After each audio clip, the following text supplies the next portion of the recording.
আসসালামু আলাইকুম সুপ্রিয় শিক্ষার্থী বন্ধুরা, তোমরা সবাই কেমন আছো? আশা করি ভালো আছো এবং সুস্থ আছো। আজকে আমি চলে আসলাম আবারও তোমাদের কাছে। আজকে লেকচার নাম্বার 16। আজকে আমরা শিখব যেটা গত ক্লাসে দেখেছিলাম যে বিশেষ জাবেদার 6টা পর্ব আমরা দেখেছি। আজকে প্রথম পর্বটা নিয়ে আলোচনা করব ক্রয় জাবেদা, অর্থাৎ ক্রয় জাবেদার পরীক্ষায় আমাদের ম্যাথ আসবে। তখন ম্যাথ আসলে কিভাবে ম্যাথটা সলভ করব সেটা আজকে আমরা দেখব। ক্রয় জাবেদায় কি করে সলভ করব। আচ্ছা, ক্রয় জাবেদায় কি বসে সেটা কি তোমাদের মনে আছে? গত লেকচারে আমি তোমাদেরকে বলেছিলাম যে ক্রয় জাবেদায় ধারে পণ্য ক্রয়গুলো অন্তর্ভুক্ত হয়। তো আমরা দেখব আজকে যে একটা প্রশ্ন আছে আমাদের সৃজনশীল, এবং সৃজনশীল থেকে আমরা ক্রয় জাবেদা প্রস্তুত করা শিখব। তার আগে আমরা একটু ঘরটা একটু দেখে নিই। ক্রয় জাবেদার ঘরটা কেমন হবে? প্রথমে তারিখ, এরপর ক্রেডিট হিসাব খাত। এখানে ক্রেডিট হিসাব খাতের একটা ব্যাপার আছে, সেটা হচ্ছে যে ক্রয় জাবেদায় কি বসে? ধারে পণ্য ক্রয়। ধারে পণ্য ক্রয়ের জাবেদা কি? ক্রয় হিসাব ডেবিট, বিবিধ পাওনাদার হিসাব ক্রেডিট। ক্রয় হিসাব ডেবিট, বিবিধ পাওনাদার হিসাব ক্রেডিট। তো আমরা এখানে পাওনাদারদের নাম লিখব, দ্যাটস ওয়াই আমরা লিখেছি ক্রেডিট হিসাব খাত। আচ্ছা, শর্ত হচ্ছে যে আমাদের বিক্রেতারা কন্ডিশন দিয়ে দেয়, শর্ত দিয়ে দেয় ক্রেতারকে। সেই শর্তটা প্রশ্নেই দেওয়া থাকবে, এটা দেখে দেখে আমরা এখানে লিখব। চালান নম্বর, এটা কত নম্বর দলিল, চালান নম্বর, চালান মানে দলিলের কত নম্বর। হ্যাঁ, শর্ত তো হচ্ছে প্রশ্নে দেওয়া থাকবে শর্ত, সেটা দেখে দেখে আমরা এখানে লিখব। শর্ত থাকলে লিখব, না থাকলে লিখব না। অপরদিকে চালান নং হচ্ছে একটা দলিল, সেই দলিলের কত নম্বর পৃষ্ঠা থেকে এই ট্রানজ্যাকশনটা আসতেছে সেই নাম্বারটা আমাদের প্রশ্নে দেওয়া থাকবে, সেটা দেখে দেখে লিখব। এবং সূত্র থাকবে, যেটাতে আমরা তেমন কিছু লিখব না, বিকজ সূত্র ওইরকমভাবে থাকে না প্রশ্নে। এবং টিক চিহ্ন দিতে পারি সূত্রে। আরটা হচ্ছে যে এখানে আমরা লিখব অ্যামাউন্টটা, ধারে পণ্য ক্রয়ের অ্যামাউন্টটা আমরা লিখব, বারটা থাকলে বারটা বাদ দিয়ে। এই হচ্ছে আমার ক্রয় জাবেদার ঘর। তো আমরা একটু প্রশ্ন চলে যাই, প্রশ্নে দেখি কি কি আছে। তোমাদের অবশ্যই মনে আছে ক্রয় জাবেদায় ধারে পণ্য ক্রয়গুলো বসবে। এখানে বলতেছে শাহজাহান স্টোর্স ঢাকার কারওয়ান বাজারের একটি পাইকারি ব্যবসা প্রতিষ্ঠান। উক্ত প্রতিষ্ঠানের 2017 সালের নভেম্বর মাসের কতিপয় লেনদেন নিম্নরূপ। তো নভেম্বরের 1 বলছে মিলি স্টোর্স ঢাকা এর নিকট হতে প্রতি কেজি 100 টাকা করে 50 কেজি মসুরের ডাল বিক্রয়। এখন তোমরা বলো, এটা কি ক্রয় জাবেদায় আসবে? এটা কি ক্রয় জাবেদায় কি আসবে? ধারে পণ্য ক্রয়। এটা কি বিক্রয় না? এটা আসবে না।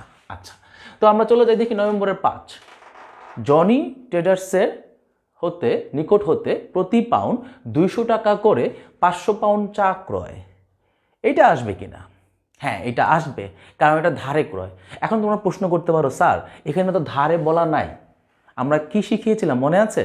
যে নগদে বা বাকিতে যদি উল্লেখ না থাকে এবং যদি কোনো প্রতিষ্ঠানের নাম থাকে, যেমন জনি ট্রেডার্সের নাম আছে, তাহলে যদি প্রতিষ্ঠানের নাম থাকে তাহলে কিন্তু ওইটা ধারে। তাহলে ধারে পণ্য ক্রয়, এটা কিন্তু আমাদের ওখানে ক্রয় জাবেদাতে আসবে। আচ্ছা, তাহলে কি কি করেছে? জনি ট্রেডার্সের নিকট হতে প্রতি পাউন্ড 200 টাকা করে 500 পাউন্ড চা ক্রয়। তাহলে আমরা দেখি এখানে নভেম্বরের 5 এটা আনবো, নভেম্বরের 5 জনি ট্রেডার্স। তাহলে এখানে আমাদের পাওনাদারকে জনি ট্রেডার্স হিসাব।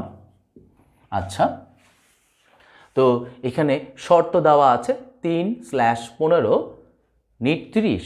এটাকে আমরা বুঝি, এটা মানে হচ্ছে অবশ্যই জনি ট্রেডার্সের কাছ থেকে বাকিতে পণ্য ক্রয় করা হয়েছে। তাহলে জনি ট্রেডার্স আমাদেরকে কি দিয়েছে? কন্ডিশন দিয়েছে। কন্ডিশনটা হচ্ছে 15 দিনের মধ্যে যদি আমরা তাকে টাকা পরিশোধ করে দেই তাহলে সে আমাদেরকে 3% নগদ বাট্টা দিবে।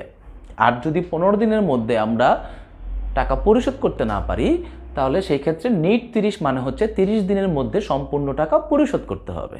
তাহলে এই কন্ডিশনটা আমরা দিয়ে দিই, 3/15 নিট 30, 3/15 নিট 30। দেখি কোনো চালান রং আছে কিনা। হ্যাঁ আছে, চালান রং হচ্ছে 533। ওকে, চালান রং আমরা 533 দিয়ে দিলাম, সূত্র একটা টিক চিহ্ন থাকবে।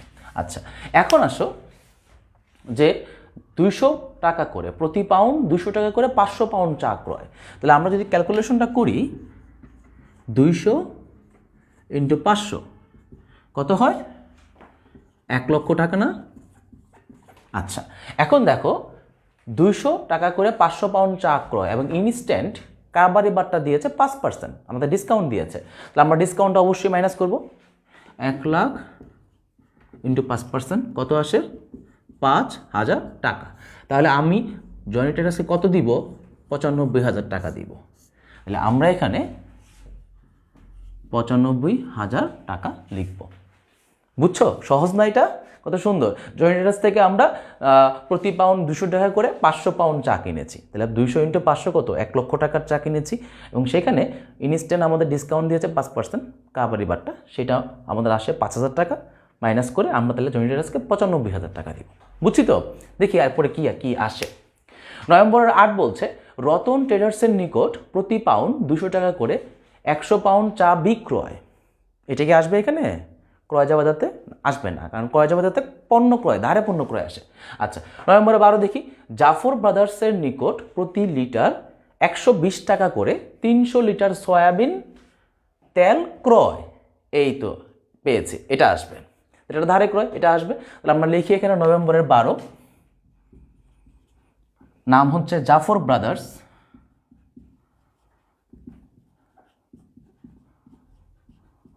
জাফর ব্রাদার্স হিসাব। এবং এখানে কি কোনো শর্ত আছে? কোনো শর্ত কিন্তু নেই, না থাকলে আমরা দিব না। চালান নং আছে 534 এবং আমরা যদি অ্যামাউন্টটা বের করতে চাই, প্রতি লিটার 120 টাকা ধরে 300 লিটার সয়াবিন তেল ক্রয় করেছে। তাহলে 120 ইন্টু 300, 120 ইন্টু 300 36,000 টাকা।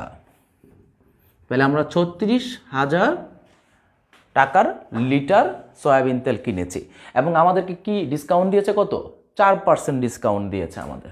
তাহলে আমাদের 4% ডিসকাউন্টে কত আসতেছে? 1440 টাকা।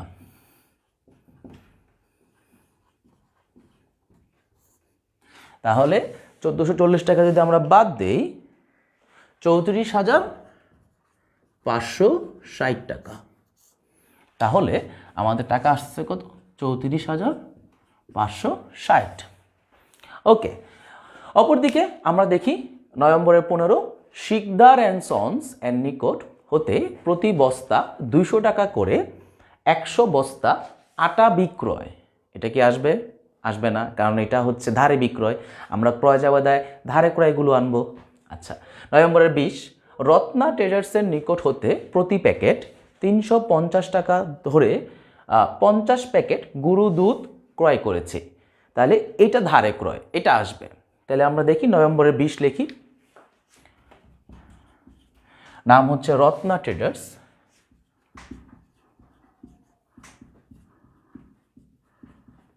রত্না ট্রেডার্স হিসাব। এবং আমাদের কি কোনো শর্ত আছে এখানে? নাই, শর্ত নাই। তাহলে চালান নং হচ্ছে 535 এবং আমরা যদি ক্যালকুলেশন করি, প্রতি প্যাকেটের দাম কত? 350 টাকা এবং মোট কত প্যাকেট কিনেছি গুঁড়ো দুধ? 50 প্যাকেট। তাহলে 350 ইন্টু 50, তাহলে কত আসে? 17,500 টাকা। এবং আমাদের কি কোনো ডিসকাউন্ট দিয়েছে রত্না ট্রেডার্স? হ্যাঁ, 2% ডিসকাউন্ট দিয়েছে। আমরা এখন 2% ডিসকাউন্টটা বের করে দেখি কত টাকা আসে। 2% ডিসকাউন্ট, 350 টাকা ডিসকাউন্ট। এটা আমরা বাদ দিলে 17,150 টাকা, তাই না? 17,500 থেকে 17,150 টাকা। তাহলে আমাদের এখানে আমরা 17,150 টাকার গুঁড়ো দুধ কিনেছি। তাহলে আমরা এখন কি করব? এই তিনটাকে আমরা এখন যোগ দিয়ে দিব। ওকে, এবং যোগ দিয়ে ডাবল দাগ দিয়ে দিব। তাহলে আমরা যদি এখন এই তিনটা যোগ করি, কত আসে? 17,150 যোগ 34,560 যোগ 95,000, তাহলে 1,46,710 টাকা। 1,46,710 টাকা। এবং এটাই হচ্ছে আমাদের মোট ক্রয় জাবেদার অ্যান্সার। আমরা যদি বলা হয় যে মোট ধারে ক্রয় কত? 1,46,750। যদি বলা হয় মোট পাওনাদারের পরিমাণ কত, 1,46,750। খুবই সহজ একটা ম্যাথ, পরীক্ষায় আসে, প্রায়ই আসে, হর হামেশাই আসে পরীক্ষার হলে যে ক্রয় জাবাদা প্রস্তুত করো। তাহলে আমরা তখন ওই লেনদেনগুলো থেকে যেগুলো ধারে ক্রয় সেগুলো দেখে দেখে এখানে এনে ক্রয় জাবাদা প্রস্তুত করে ফেলবো এবং 3টা যোগ করে বসায় দিব। এভাবেই আমরা ক্রয় জাবাদা প্রস্তুত করি। তো আমরা আজকে এই পর্যন্তই। আমরা পরবর্তী ক্লাসে দেখব বিক্রয় জাবাদা কিভাবে, অর্থাৎ বিশেষ জাবাদার দ্বিতীয় পর্ব বিক্রয় জাবাদা কিভাবে প্রস্তুত করে। তো আজকে এই পর্যন্তই। তোমরা ভালো থাকো, সুস্থ থাকো, দেখা হবে পরের ক্লাসে। আল্লাহ হাফেজ।